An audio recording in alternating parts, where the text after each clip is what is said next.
Morning, everyone. I guess for Malaysian Care, we are very privileged to have all of you here. And indeed, I think Care's mission is really to be a catalyst. And we just lost our founding executive director, Reverend Peter Yong, just at the start of this conference. He had been ill for some time. But he epitomized that spirit. He came to Malaya in 1954, and in 1954 he was just 27 years old, and I was hearing stories of many of you here who are intentionally living in slums. Well, Peter Yong came over when Malaysia was still mostly jungle, and maybe only about 20% of his people were living in cities, but he served, and he is an example for us. Thank you so much for ISUM for this conference. I've been really blessed by the speakers, Renee, Jayakuma, Christian, and John Perkins. And even during the forums that we had yesterday, Scott, who was sharing in his session, that was really challenging, the issues that he brought up. My task this morning is to try and synthesize some of this and think about what are the implications for us in Malaysia and also for all of you here where you're serving. I first have to make a disclosure first. As Cheryl said, I'm a rural person. I'm really not a fan of cities.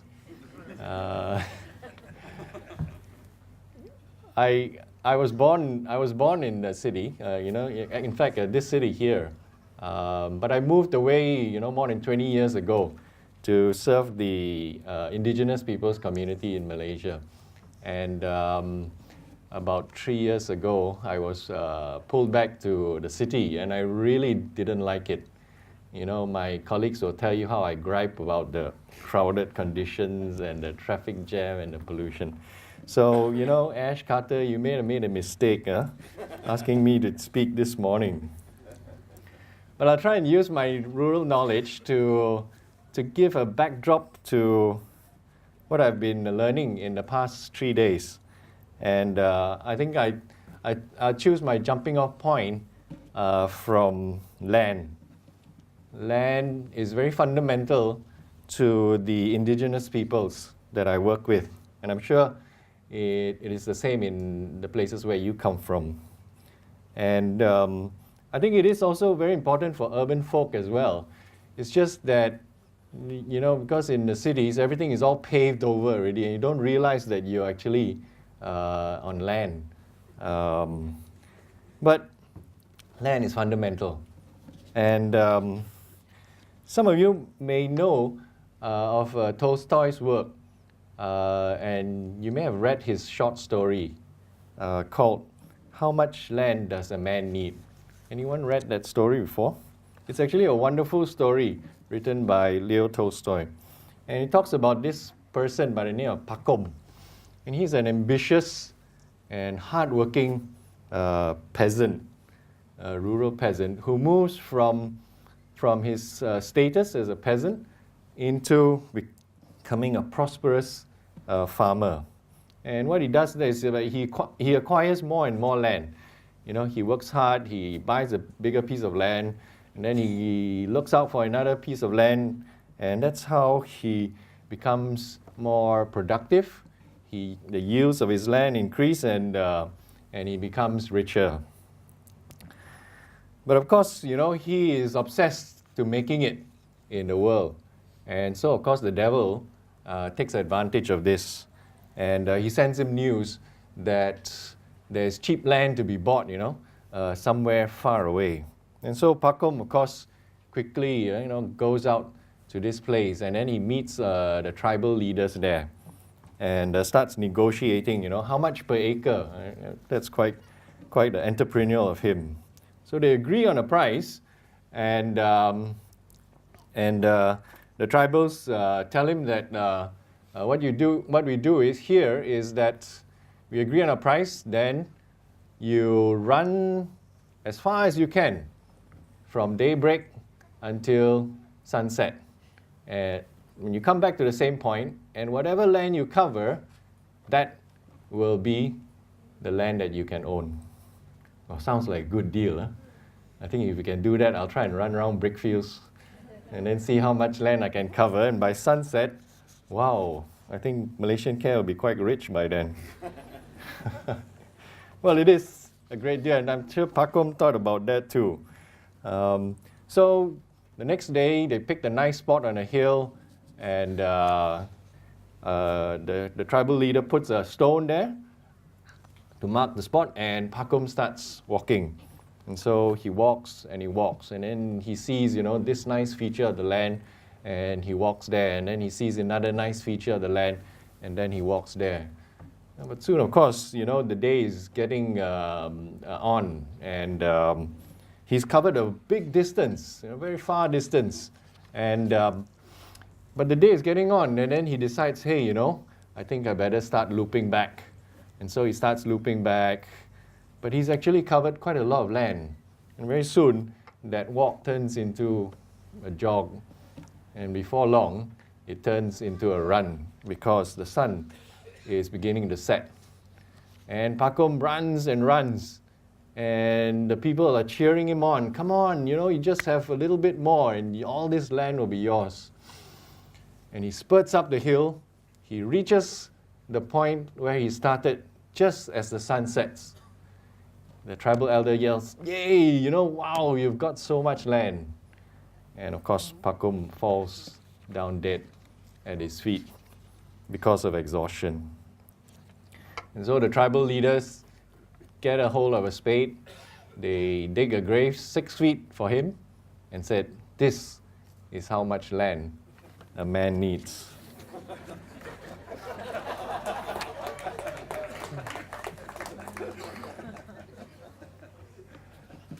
Okay, brickfields. I use this story to illustrate a point of the tension between the goals or objectives that are common to many of us here. Dr. Jayakumar talks about finding space between hope and grief. For us here who work among the poor, one of the things that we aim for is to tackle poverty, to eradicate poverty. But at the same time, we are very conscious about maintaining equality because we know that equality is not only important to us, but important to God as well. And so in Tolstoy's story, the man moves from peasant poverty into becoming a rich capitalist. But in the process, he loses his life and his soul. Now, Pakom didn't cheat anyone. This peasant, he didn't cheat anyone. He worked hard. He was entrepreneurial, he acquired land legitimately.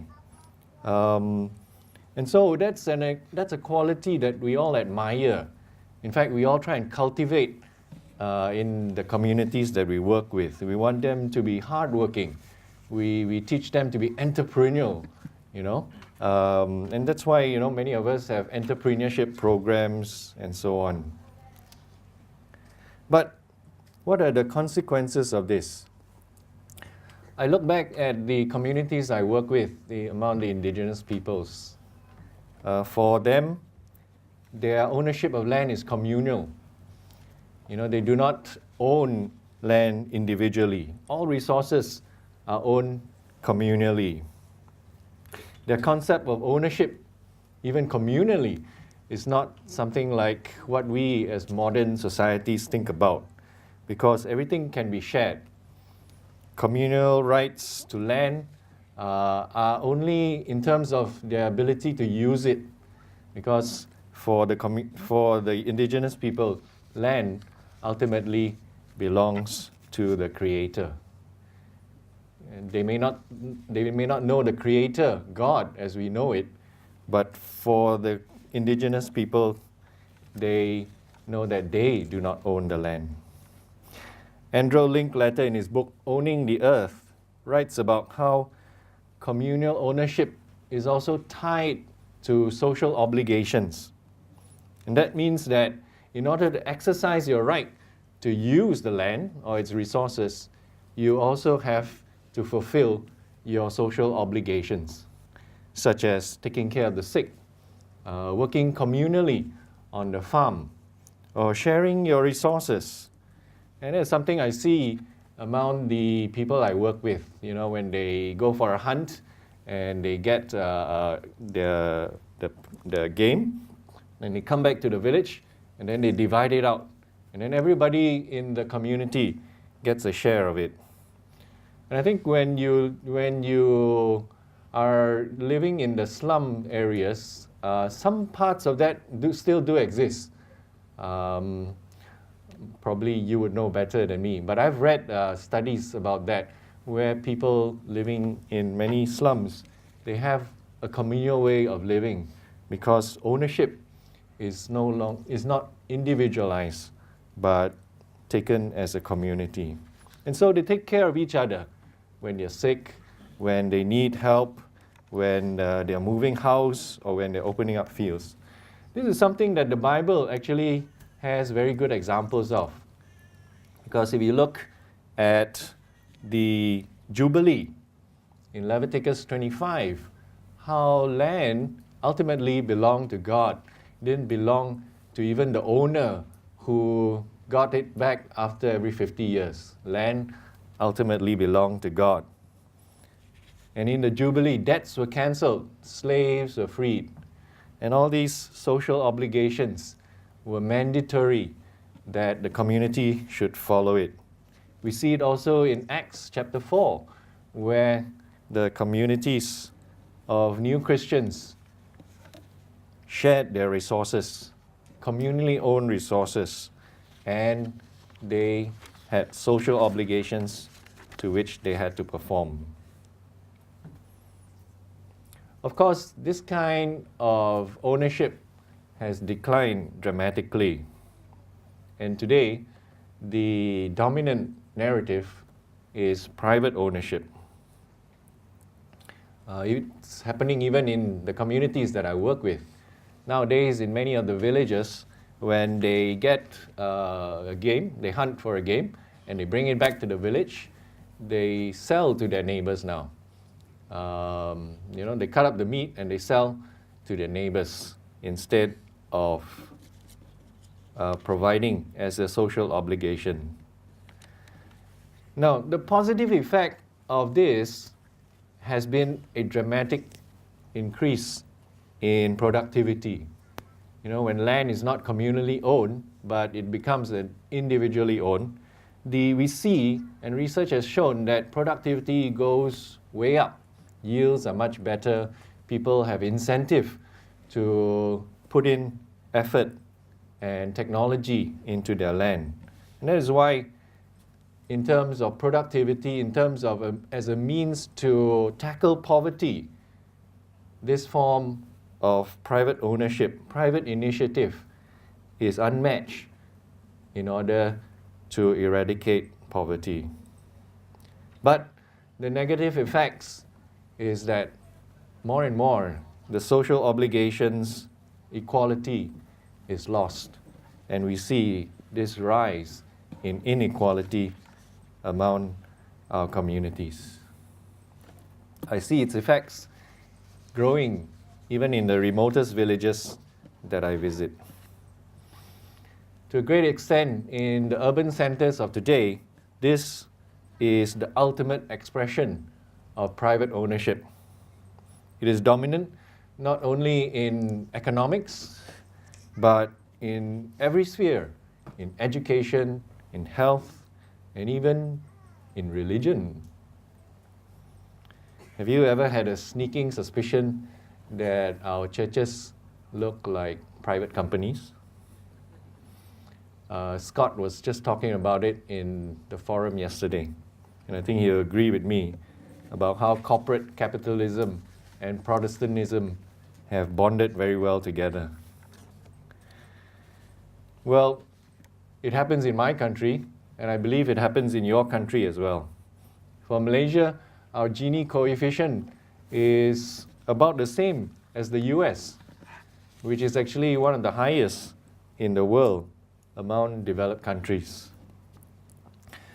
Most urban folk who live in slums in my country have been relocated into high rises, and you can see how the shift in patterns of ownership have also affected that social obligations which they used to practice. And in place of all these social obligations which the community used to do, what we have now is the state or charitable organizations like churches and all of us here who are working in this kind of field. And so the questions I want to pose to you is this the inevitable price paid for progress, paid for eradicating poverty? Is it systemic in the system that these effects will be there?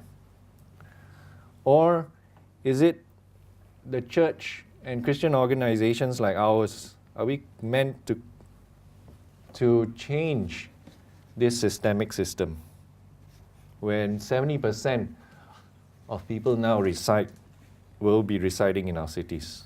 What is the new expression of the kingdom of God so that justice and equity are embedded in our socio-economic systems?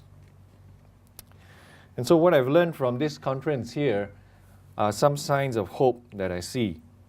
And the first sign of hope that I see that we can find a new expression of the kingdom of God in our cities is this. The first is a gathering like this, that we are willing to come together to wrestle over these issues. It's not easy issues, they're hard issues, and we are hard-pressed to find answers to them, as solutions to them. Questions that make us feel uncomfortable, questions that challenge us. I think in a conference like this, we can go deeper in sharing with each other and talking to each other about these challenges. And it is when we are open, honest, and secure enough with each other, then we can get somewhere. The second sign of hope that I see is taking a leaf from what John Perkins has talked about, radical love. I would say is radical stewardship. Now, all of us here display some form of radical stewardship. After all, if you're working among the poor, that is not something that many people want to do. Of course, those of you who choose intentionally to go and stay in the slums, I would call you ultra-radical. But even if you're just a church administrator, a board member, or a staff of an NGO, well, all of us can become radical stewards. We can begin with little things after this conference. When we go back, just relook at how you do your staff performance evaluations. Relook at how you do your baseline assessments, as Jack Kumar talked about. Relook at your children's education programs. Its content. Does it include topics emanating from the poor themselves? Relook at your targets for ministry.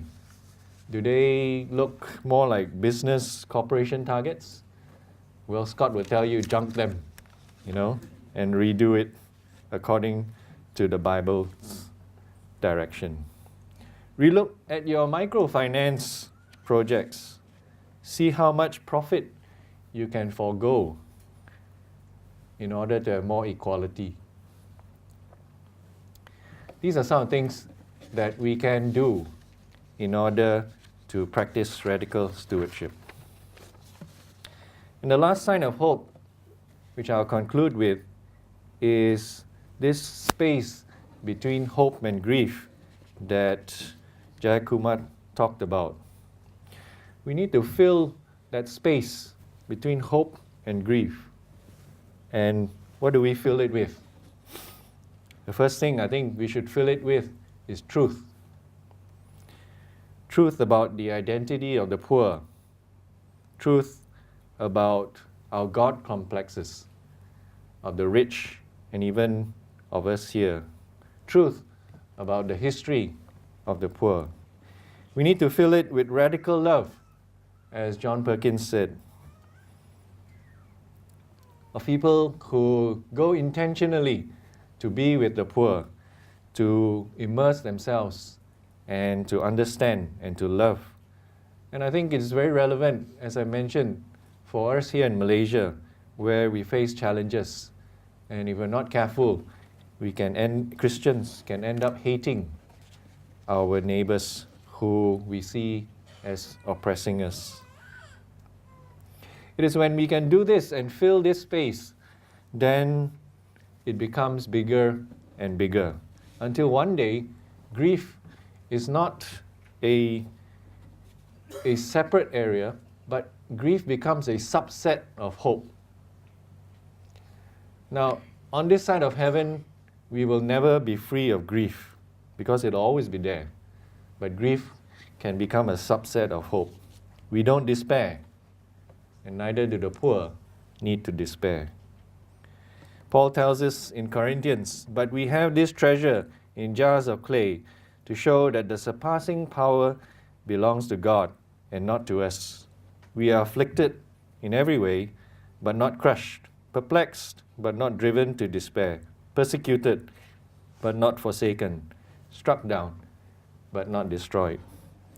This is the space of hope. When we enlarge it, when we make it bigger and bigger, where you are serving, where I am serving, whether it's in Kuala Lumpur, or in Bangkok, or in Melbourne, or in London, or in Calcutta, or anywhere else, we bring Christ in until the day when He returns. Then hope will fill the entire world, and it will fill the entire universe. Thank you, and God's peace and blessings be with you.